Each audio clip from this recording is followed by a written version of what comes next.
क्यों किस्मत को कोसे, खाओ कुल्हड़ में समोसे। आइए आइए खाइए मिनी समोसे, मोनू के मिनी समोसे। कुल्हड़ समोसे वाला। वीरगंज नाम के एक गांव में मोनू अपने परिवार के साथ रहता था। मोनू का परिवार हमेशा से ही समोसे बेचकर अपना घर चलाया करता था। उनकी आर्थिक स्थिति काफी अच्छी थी, पर मंगेश को जुआ खेलने की बुरी लत लग गई थी, जिस कारण वो कामकाज सब बंद कर रोड पर पड़ा रहने लगा। ए छिबरी, कहाँ उसके बैठी है? चल जा, मेरे लिए कुछ बना कर ले गया। आप फिर पी कर आ गए। इस तरह आप जुए में सब कुछ उड़ाते रहेंगे तो हम सब रोड पर आ जाएंगे। जो समोसा दुकान पूरे वीरगंज में जाना जाता था, आज उस दुकान को बंद हुए 3 साल होने आ गए हैं। खाते खाते तो कुबेर का खजाना भी खाली हो जाता है। अपनी नहीं तो कम से कम मोनू के बारे में तो सोचिए। वो मोनू, तूने उसे MBA करने भेजा है ना? यार रहता तो किसी मैकेनिक के यहाँ उसे काम पर लगा देता, मैं पैसा कमा कर लाता। न जाने शहर जाकर कौन सा MBA कर रहा है। मोनू बचपन से ही कुछ बड़ा करना चाहता था, इसीलिए जमींदार के पास अपनी जमीन गिरवी रखकर छिबरी ने उसे शहर भेज दिया था। पर उसे क्या पता था कि मंगेश इस तरह कामकाज छोड़कर घर पर पड़ा रहने लगेगा। दुखी होकर छिबरी सभी बात फोन पर मोनू से बताती है। ये मसला तो बिगड़ता जा रहा है माँ। मैं तुझे खुशखबरी देने वाला था कि मेरी नौकरी लग गई थी, पर अब लगता है पिताजी को संभालना ज्यादा जरूरी है। मैं कल ही वापस गांव आ रहा हूँ माँ। मोनू वापस से अपनी पुश्तैनी दुकान की जगह की सफाई कर वहाँ टेबल चेयर लगाकर फिर से काम शुरू करता है और समोसा बनाने अपने पिता को ही बैठाता है। ये सब तूने शुरू किया। ये मेरी जगह हुआ करती थी। पूरे गांव को अपने हाथों से समोसे खिलाए हैं मैंने। कहाँ मैं नशे में पड़ गया था मोनू, अब से वो सब फिर से नहीं होगा। मंगेश को फिर अपनी जगह पर देख वैभव का दिमाग हिल जाता है। अगर ये मंगेश फिर से अपनी दुकान शुरू कर देगा तब तो हमारे पास कोई नहीं आएगा। बड़ी मुश्किल से इसे जुए के दलदल में ढकेल कर खुद की कमाई का जरिया शुरू किया था। अब फिर से भुखमारी के दिन ना आ जाए। धीरे धीरे मंगेश की दुकान फिर से चल पड़ती है। मंगू अपनी नौकरी छोड़ दुकान पर ही रहता और ग्राहकों को समोसा परोसता, पर ये वैभव को कहाँ गवारा था। एक दिन वो रात को छिपकर मंगेश को समोसे का मसाला बनाते हुए देख लेता है और ठीक वैसा ही मसाला तैयार कर अगले दिन उससे कम दाम में समोसा बेचना शुरू कर देता है। आज ही आवा 8 रुपया का समोसा 5 में खावा। वही स्वाद और दाम कम। ये देखकर सभी मंगेश की दुकान को छोड़ वैभव के दुकान से ही समोसा लेना शुरू कर देते हैं। देख लिया ना भाई मंगेश, क्या फायदा इस धंधे का। चल, हमारा अड्डा आज भी तुझे ही ढूंढ रहा है। अरे अरे, कहाँ ले जा रहे हो आप मेरे पापा को? अबे 2 फुट के इंसान, तू रोकेगा इसे? कल्लू मोनू से झड़प कर लेता है और अपने बाकी साथियों के साथ मंगेश को फिर से जुए के अड्डे पर ले जाता है। इस तरह से कैसे चलेगा? पापा फिर से उसी रास्ते में बढ़ने लगे हैं। अब मुझे ही कुछ करना होगा। अब ये MBA बेचेगा समोसा। मोनू अगले दिन समोसे का दुकान फिर से शुरू करता है, पर एक ट्विस्ट के साथ। क्यों किस्मत को कोसे, खाओ कुल्हड़ में समोसे। आइए आइए खाइए मिनी समोसे, मोनू के मिनी समोसे। मोनू एक कुल्हड़ में नीचे चाय और ऊपर मिनी समोसे का एक कॉम्बो तैयार करता है, जिसे देख लोग उसकी दुकान की ओर आकर्षित हो जाते हैं। अरे मानो बिटवा, जरा खिलाना तो। कौन सा कुल्हड़ चाय बेच रहे हो? मोनू मिनी समोसे तलकर उसके एक कुल्हड़ में चाय के साथ कस्टमर को देता है।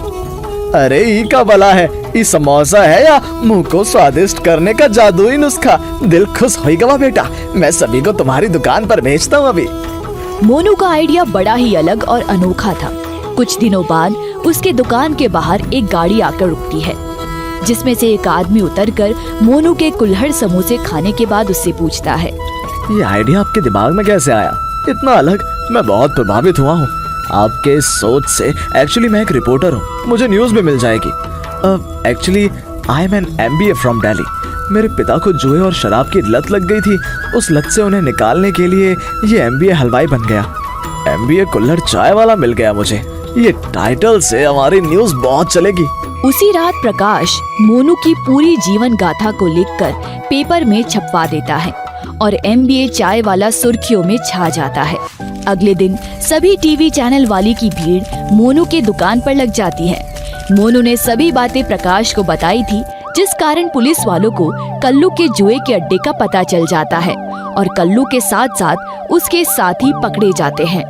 ये सब मेरा धंधा नहीं है साहब, वो वैभव सेठ की करनी है ये। पुलिस वैभव के साथ साथ कल्लू को गिरफ्तार कर लेती है। मंगेश के पछतावे की कोई सीमा नहीं रहती। वो सभी से माफी मांगकर मोनू से कहता है, अब ये मोनू MBA कुल्हड़ चाय वाले की दुकान पर मुझे काम करने को मिलेगा ना पिताजी? मोनू मंगेश के गले लग जाता है और दोनों बाप बेटे दुकान के काम पर फिर से लग जाते हैं। अंडा पफ वाले की सफलता। अरे मेरे पैसे? क्या हुआ बापू? किसी ने जेब पर हाथ साफ कर लिया बेटी। ये शहर है या चोरों का अड्डा? अब क्या होगा? श्याम कई साल पहले मजदूरी करने के लिए अपनी बेटी साक्षी के साथ गांव से शहर में आया था। उसकी पत्नी सरिता के दिल के ऑपरेशन के लिए पैसों की सख्त जरूरत थी। मुझे बचा लो जी, मैं अभी जीना चाहती हूँ। मैं साक्षी बेटी की शादी देखे बिना मरना नहीं चाहती। तुम घबराओ मत सरिता, मैं और साक्षी शहर पैसा कमाने जा रहे हैं और कुछ ही दिनों में पैसा कमाकर तेरा ऑपरेशन करा देंगे और तू ठीक हो जाएगी। हाँ माँ, बस थोड़ा सब्र और कर ले। शहर आकर बेटी मेला देखने की जिद करने लगती है तो श्याम उसे मेला दिखाने के लिए मजबूर हो जाता है, मगर मेले में आते ही किसी ने उसकी जेब काट ली और वो चीखने चिल्लाने लगा। अब क्या होगा बेटी साक्षी, हमारे पास तो मौसी के घर जाने तक का किराया नहीं बचा। तभी वहाँ धनीराम नाम का आदमी आता है और बोलता है, शहर में यही होता है भाई, जरा संभल कर रहा कीजिए। पर अब क्या करे साहब, जेब में तो एक फूटी कौड़ी नहीं बची, ऊपर से कोई काम काज भी अभी तक हाथ नहीं लगा है। यहाँ किसके पास रहते हो? अपनी एक मौसी यहाँ रहती हैं, उन्हीं के पास रहकर कोई काम ढूंढ रहे हैं। धनीराम को श्याम का आचार व्यवहार अच्छा लगता है और इसीलिए उसे अपना विजिटिंग कार्ड देते हुए बोलता है, तो फिर समझो तुम्हें काम भी मिल गया। ये लो मेरी दुकान का पता, कल 11 बजे आ जाना, मैं तुम्हें अपनी दुकान पर नौकर रख लूंगा। धनीराम सेठ की बड़े बाजार में जूतों की दुकान थी। श्याम ने अपनी मेहनत और ईमानदारी से कुछ ही दिनों में धनीराम का दिल जीत लिया। एक दिन धनीराम श्याम से बोलता है, अरे श्याम, आज तो अंडा पफ खाने का मन है भाई, ये ले पैसे और जाकर अंडा पफ लेकर आ। अभी ले आता हूँ सेठ जी। श्याम अंडा पफ ले आया और धनीराम ने अपने साथ साथ उसे भी अंडा पफ खाने को दिए तो श्याम अंडा पफ चख कर बोला, इनसे ज्यादा लजीज अंडा पफ तो मैं भी बना सकता हूँ। अच्छा, बनाकर दिखाएगा? अरे ऐसा अंडा पफ बनाऊंगा सेठ कि तारीफ करते ना थकोगे। श्याम ने सचमुच ऐसे अंडा पफ बनाए कि धनीराम उनको खाकर तारीफ किए बिना रह न सका। वाह भाई श्यामलाल, तेरे बनाए अंडा पफ खाकर तबीयत हरी हो गई। ऐसे अंडा पफ तो पहले कभी नहीं खाए। तू तो पक्का कारीगर निकला भाई।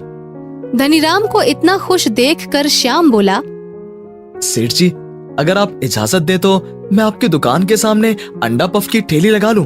मैं आपको थोड़ा बहुत किराया भी दे दिया करूंगा। किराए की बात सुनकर धनीराम ने सोचा, मेरी दुकान के आगे बहुत सारी जगह खाली पड़ी है, ये मेरे किस काम की? अगर ये इसे किराए पर ले लेगा तो मेरी तो कुछ ना कुछ आमदनी ही होगी। इसी लालच में आकर धनीराम ने उसको ठेली लगाने की इजाजत दे दी और फिर कुछ ही दिनों में श्याम की ठेली पर अंडा पफ खाने वालों की भीड़ उमड़ने लगती है। भाई, तुम ऐसे कौन से मसाले डालते हो जिनसे अंडा पफ इतने लजीज बन जाते हैं? घर पर स्पेशल मसाले बनाता हूँ बहन जी, तभी तो इतने स्वादिष्ट अंडा पफ बनते हैं। बहुत सारी जगहों पर अंडा पफ खाए, पर ऐसे अंडा पफ तो कहीं भी खाने को नहीं मिले। श्याम का काम बहुत अच्छे से चलता देखकर धनीराम के मन में लालच आ जाता है। इसका धंधा ऐसे चलता रहा तो ये मुझसे भी अमीर हो जाएगा। अब तो कुछ ना कुछ करना पड़ेगा।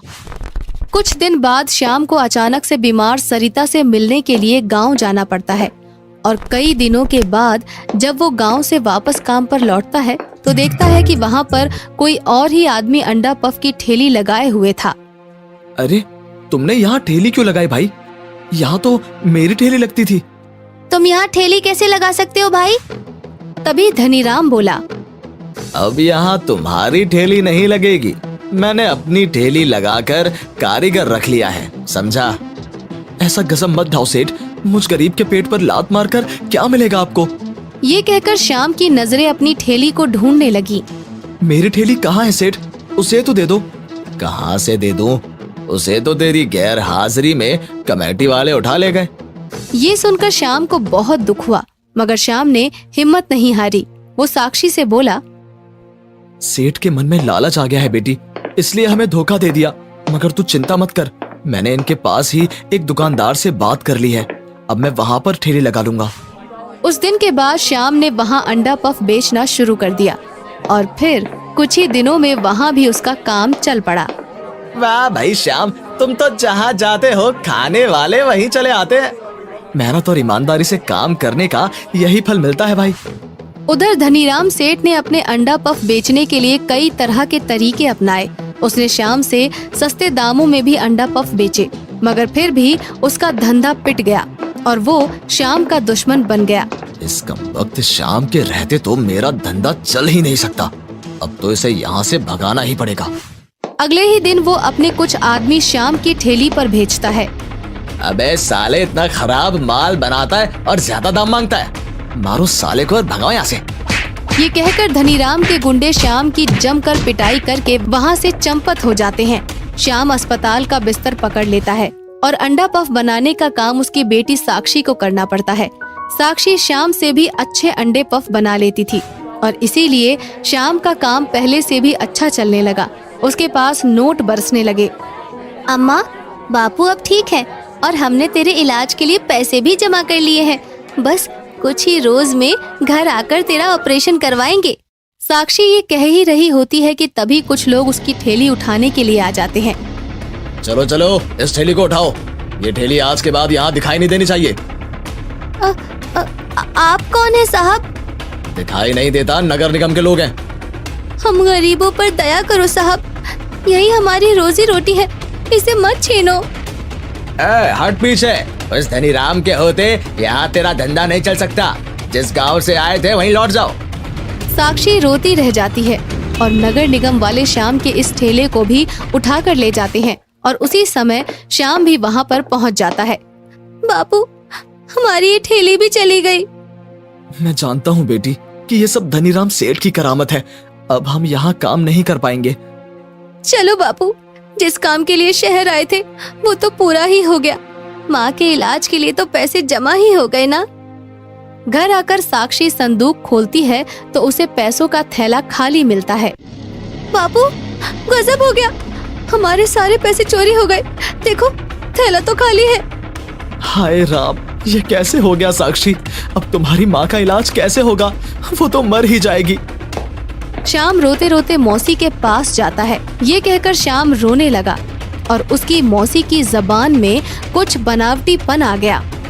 वो झूठा दिलासा देते हुए बोली, यहाँ शहर में तो कदम कदम पर चोर, ठग, जेब कतरे घूमते रहते हैं बेटा।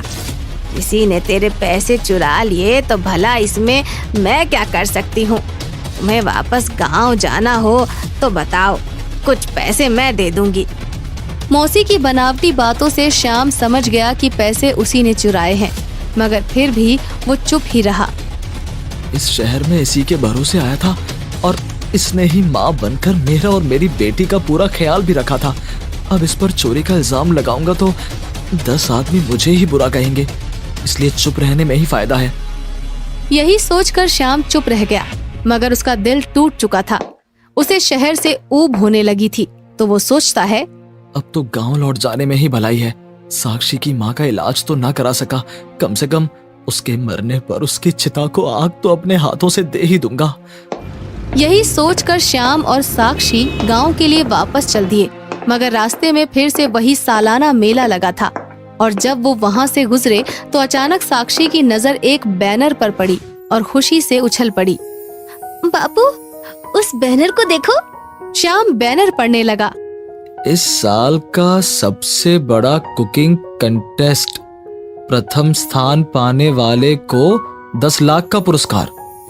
ये देखकर अचानक ही श्याम की निराशा आशा में बदल गई। साक्षी बेटी, तुझे इस कुकिंग कंटेस्ट में भाग जरूर लेना चाहिए। अगर तू ये इनाम पाने में सफल रही तो समझ ले हम दम तोड़ती तेरी माँ और अपने सपने दोनों को जिंदा रख पाएंगे। बापू घबराओ मत, मैं ये पुरस्कार जीत कर ही दिखाऊंगी। यही सोचकर श्याम वापस मुड़ गया और फिर साक्षी ने उस कुकिंग कॉन्टेस्ट में भाग लिया और वो 10 लाख का पुरस्कार जीतने में सफल हुई। इस तरह सरिता का इलाज भी हो गया और श्याम का अंडा पफ का बिजनेस भी पहले से बढ़िया चलने लगा। उधर श्याम की बेईमान मौसी को लकवा मार गया और लालची व निर्दयी धनीराम का धंधा धीरे धीरे बंद होकर रह गया।